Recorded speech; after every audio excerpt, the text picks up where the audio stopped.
About who was best to lead Labour and therefore New Zealand forward.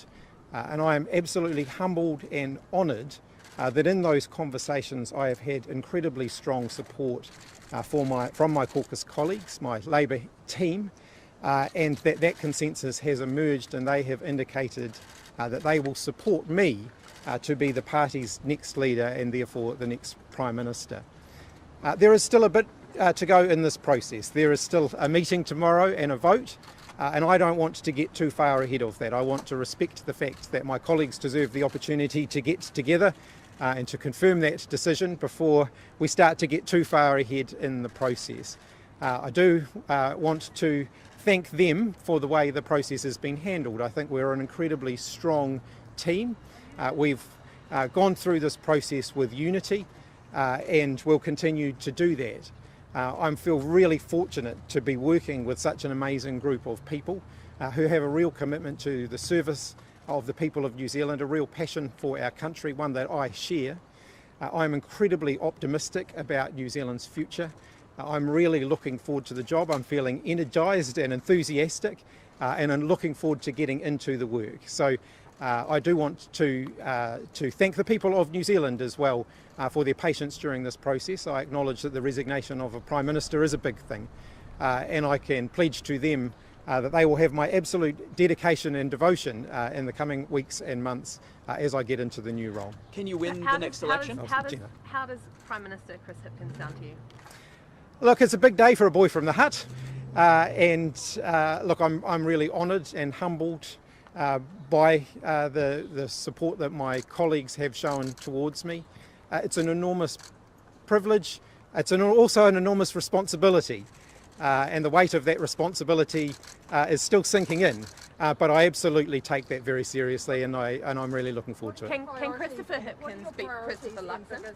What are your priorities and biggest challenges as you take this on? Look, I'm going to avoid comment on positions or policy today. I'm not commenting on those things today. The process isn't yet finished. I've not yet been confirmed as the leader or as the Prime Minister, and we'll get into those things in due course. Can you win the election? Yes. Can you beat Christopher Yes. Luxon and win the election? Can you get back that support that Labour has lost in the last year or so? Yes. How do you intend to do that? Look, we'll set out a bit more about that once we've actually got a result, and you'll expect to hear a lot more from us tomorrow. For today, I absolutely acknowledge that I've had a lot of support from my colleagues. I'm really humbled by that. I'm not going to get ahead of the process further by getting into conversations that we yet to have. Who's going to be your deputy? Who's going to be your deputy? Will Carmel Sepuloni be your deputy? Look, I'm not going to get into comments on any other positions today. Again, as we always have done in the past, there are further conversations that the Labour team needs to happen. Why do you think that Christopher Hipkins can beat Christopher Luxon? Look, I've thoroughly enjoyed being a minister in Jacinda Ardern's government. I think the New Zealand public have seen the work that I have done. I've, dealt with some challenging situations over the last 5.5 years, the last couple of years particularly. And I'm a human being. I'll make the odd mistake from time to time. I try and own the mistakes that I make. I don't pretend to be someone that I'm not. I've never done that in the past and I don't intend to start doing that now. Jacinda There are a couple of mistakes you haven't actually owned, talking about one of the Northland cases and also Charlotte Bellis. Are there any regrets about how you've handled some of those situations if you say that you do own mistakes and learn from them? Well, I think in both of those cases, I would argue in one case, actually the mistake that I'm being asked to own are mistakes made by others. Many of the claims made around the Northland case were claims made by other people and not by me. In terms of the Charlotte Bellis case, I've apologised to her, and as far as she's concerned, the matter is closed, and I respect that, and I don't intend to make further comment on that either. Jacinda Ardern had talked about a reshuffle that was coming. How much of that was already in place, or are you going to put your own spin on this reshuffle and assign people as you see fit? Look, I'm not going to comment on positions today, but of course there is a reshuffle coming. There's a reshuffle that's now a necessity, and so I'll work through that with my colleagues over the coming days. Can you talk us through the events of the last 36 hours? How did you win the position over your colleagues? Did you have to offer things to your colleagues to get the position? No. Who did you talk to about making this decision? Look, I had a lot of conversations with my parliamentary colleagues. As I indicated a couple of days ago, it feels like longer actually, but a couple of days ago, I really was committed to striving to reach a consensus and to making sure that that unity and that focus on providing strong leadership for New Zealand stayed in place, and it absolutely has. How is it that the Prime Minister and Grant Robertson have both said that they just don't have enough energy left to give the job a good tilt, but you do? Look, those are matters for them. I've had a good summer break. I've absolutely come back energised and refreshed and ready to get into it. Look, I don't think that Grant Robertson was saying that he doesn't have energy for the job that he has now. I think what he said is that he didn't want to step up to be Prime Minister, and that's a decision for him. Chris, what's the main difference between you and Christopher Luxon? Look, the public can judge that. And what about you and Jacinda Ardern? Look, I'm a politician. I love my job, and I'm really passionate about it. It's a massive honour to have this opportunity to be Prime Minister. We understand you. Can you tell us a little bit about yourself? What do you do when you're not at work? Yeah, sure. I'm a boy from the hut. I grew up in the hut. My parents came from relatively humble beginnings and worked really hard to provide a good life for my brother and I. And my commitment in politics is to make sure that we provide opportunities for all Kiwis who want to work hard to be able to work hard and get ahead and provide a better life for themselves and for their families. I like to cycle, I like to garden, I like to be outdoors where I can, I like to DIY. Maybe I don't have the best fashion sense in Parliament. I'd say that the people making those comments probably aren't standing near mirrors when they do, but I am who I am. You know about the vitriol that surrounds politics at the moment? Yes, I think there has been an escalation in vitriol, and I want to acknowledge that some politicians have been the subject of that more than others. And our current Prime Minister, Jacinda Ardern, has absolutely been on the receiving end of some absolutely intolerable and unacceptable behaviour. Look, I accept when I put my name forward for this job that I open myself up to a lot of scrutiny and a lot of criticism. I go into this job with my eyes wide open of knowing what I've stepped into. Is there anything that you want to get off your chest? Skeletons in the closet? Look, I'm a human being, and with all human beings, there'll be no one's perfect, I don't pretend to be. You're known around. What differences will you bring to the leadership role as opposed to your predecessor? Look, I think people can judge that in time. Jacinda Ardern has been an incredible Prime Minister for New Zealand. She was the leader that we needed at the time that we needed it. I look at the challenges that Jacinda led us through, whether it was a terrorist attack, a volcanic eruption, several natural disasters, a global pandemic that disrupted our day-to-day lives more than any other event I think that any of us have experienced in our lifetimes. Jacinda provided, calm, stable, reassuring leadership, which I hope to continue to do. We're different people though, and I'm sure that people will see that. You're known around. Are you too political? Do you expect to see a change in the deputy leadership? I mean, is that position solid, or is it Yeah, look, place to go? And also, will you keep Grant Robertson on as Prime Minister? as I said, I'm not going to make comments on other positions today. You're known Are you around too Parliament. political You for know. this job? Are you too political? Are you too much of a political animal for this job? No. You're known Are you around. prepared to confirm Grant Robertson as Finance Minister? He's made it pretty clear that that's the position he wants. Look, I'll make one exception, which is to say, yes, absolutely. If Grant Robertson's indicated he's happy to continue in that role, I absolutely intend to follow through that. Now, I know that that's going to open up a whole lot of other questions for you about who's staying in other roles and all those sorts of things, and I'm not getting into that today. You're known around you Parliament have the is. same You're known deputy- around Parliament is chippy. You get the advantage of standing right beside me and having the loudest voice, so... It's a tactical decision. Yeah. You're known around Parliament as Chippy. Are you wanting to be known as Prime Minister Chippy?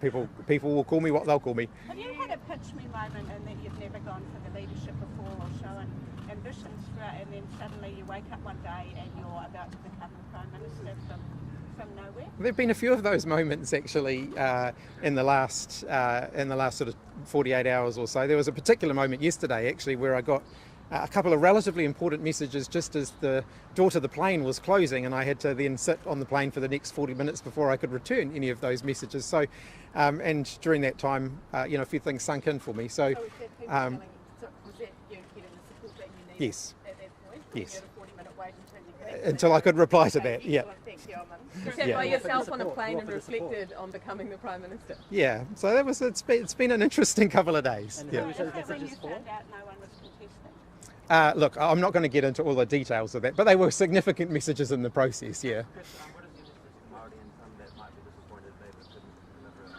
a Prime Minister? Labour has an incredible Māori team. I'm really proud of them. I'm really proud to work alongside them. They'll continue to play a really pivotal role in our government, as they have done in the last 5.5 years. How would you describe your political style? I like to think I'm pretty upfront and pretty straight with people.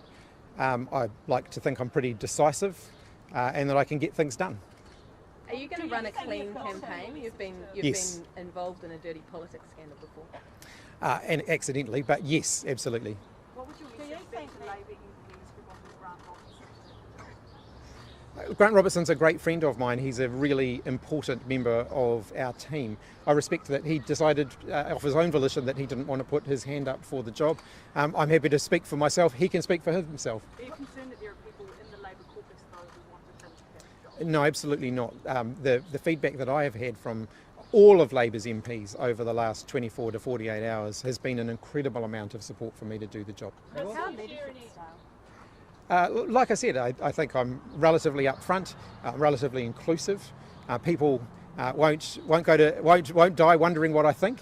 But I think I've got an amazing team to work with, and I intend to absolutely make the most of that. We understand that you're. Asked about the difference of the protest arrest, or your own protest arrest Yeah. here, and being in the House. Is this quite a weird moment being on the steps upon where that incident happened to now? Yeah, look, it is like I said, it's a big day for a boy from the hut, and I'm really humbled and really proud to be taking this on. It is the biggest responsibility and the biggest privilege of my life, and all of the experiences that I've had through my life have contributed to this point, and some pretty amazing people as well. I want to acknowledge when you put your name forward in politics for a position like this, you do so with an enormous network of support. I've had amazing support throughout my life from my family, from the people around me, from my work colleagues, from the people who have worked with me here at Parliament. I wouldn't be here without all of the support that they have given me. You were. Visit policies like capital gains tax and superage that were taken off the table by Ms Ardern? As I said, I'm not getting into policy discussions today. You were head boy, and we understand you were voted most likely to be Prime Minister in your last school yearbook. Were you always destined for this job?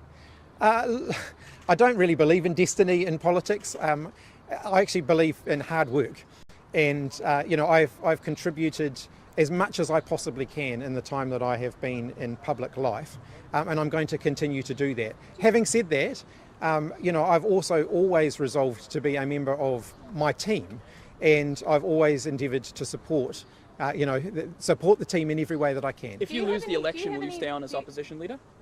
Look, I don't intend to lose. Do you have any political regrets? Look, I believe in looking forward. Of course, if I sat down and thought through, there'll be mistakes. There'll be things that I would do differently if given a second opportunity to do them again differently. But you have to keep moving forward. And sorry, can we just Yeah. ask you that again? Someone at home watching this and they don't know who you are, it's the first time they've seen you, how would you describe yourself in 1 sentence? A hard worker, and someone that's absolutely committed to leaving New Zealand in a better shape than I found it. And just have you had any conversations with Jacinda Ardern over the last 24 hours, and are there any details that you can share with us? Yeah, I mean, since the result was clear, of course I've had conversations with her.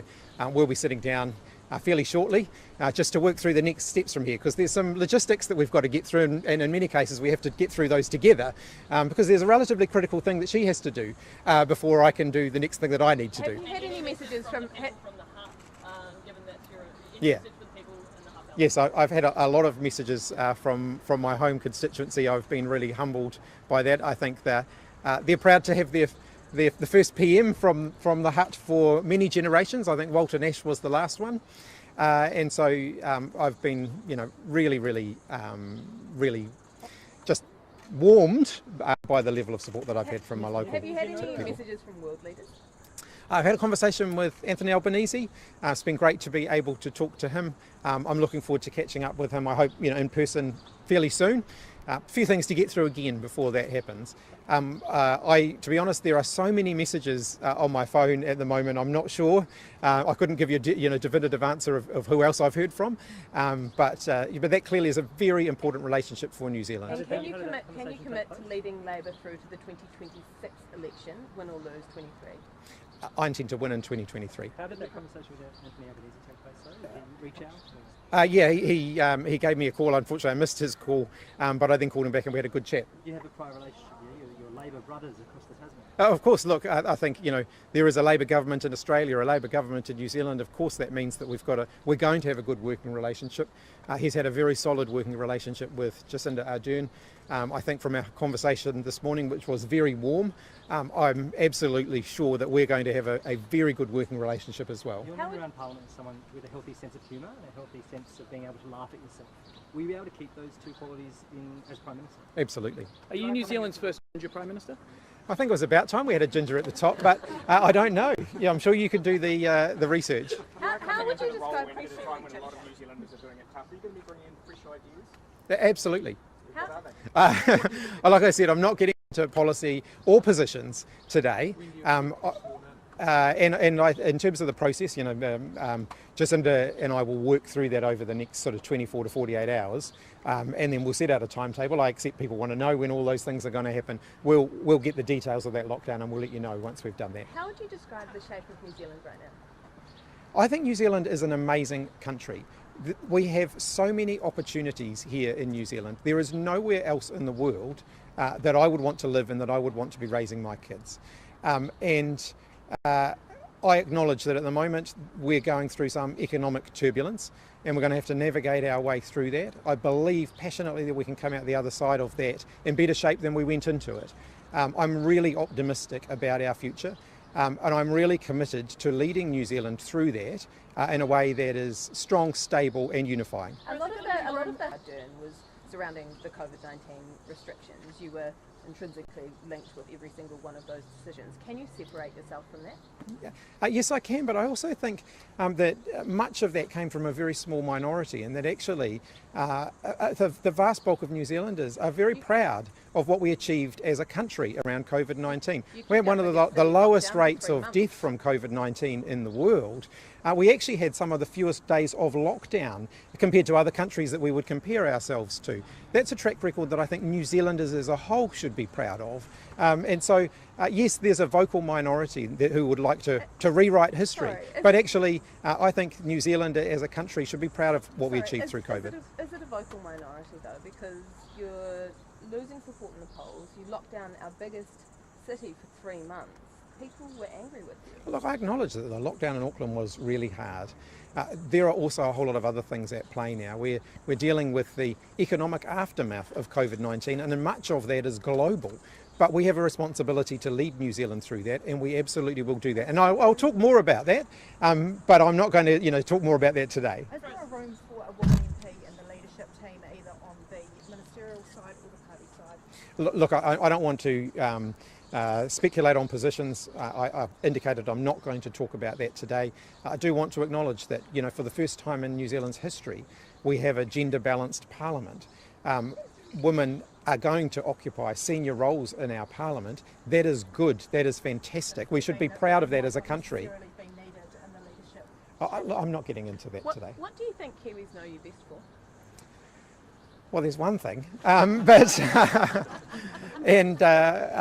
look, I think hopefully New Zealanders know me as someone who is upfront, doesn't mind admitting when they've made a mistake, and can laugh at themselves. Chris, given you've done a press conference from the bush before, and we're outside again, can we expect all of your future press conferences to be outside? Well, on a beautiful Wellington day, as we've had so many beautiful Wellington days this summer, maybe we could do a few more of these outside. And just lastly, what is one thing you would like to change in New Zealand? Look, I don't want to get into policy issues today, but look, I am here to make sure that New Zealanders who go out there and work hard to make a better life for themselves and for their families can succeed in doing so, that their hard work can make sure that they have the opportunities to get ahead. That's what Labor has always stood for, and it's absolutely why I'm in politics. Thanks, everybody.